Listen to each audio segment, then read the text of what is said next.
Hola, hola amiguitos, miren lo que vamos a dibujar hoy.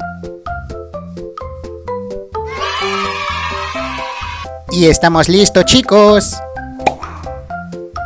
Muy bien, amiguitos, lo primero que vamos a dibujar son los ojos de Pocoyo. Unos ojos muy tiernos, ¿verdad? Ahora dibujamos la nariz y la boca y una lengua que está saboreando algo rico.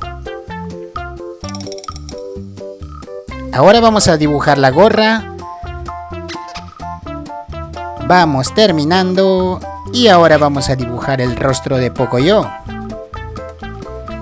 Ahora dibujamos sus brazos, su silbato, que siempre para con él, ¿verdad? El otro brazo y ahora una parte de su mano. Ahora vamos a dibujar el cono del helado y unas bolas de helado muy deliciosas, ¿verdad?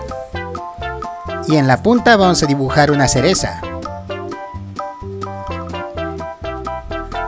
Vamos terminando el cono y listo, chicos. Ahora vamos a remarcar todo el dibujo para que sea más fácil de colorear, ¿verdad? Muy bien, amiguitos. Ahora llegó el momento favorito. Vamos a comenzar a colorear el gorro de Pocoyo. Esto es con el color celeste.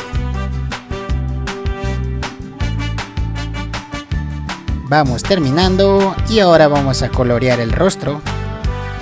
Para esto vamos a usar un color piel.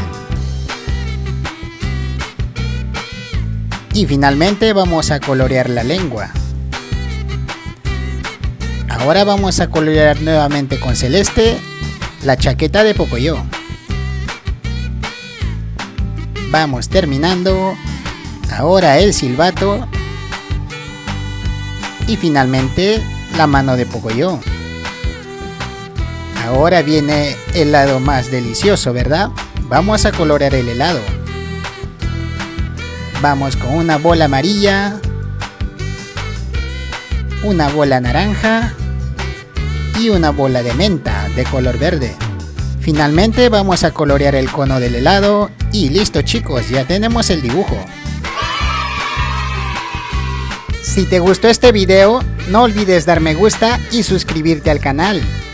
¡Hasta pronto!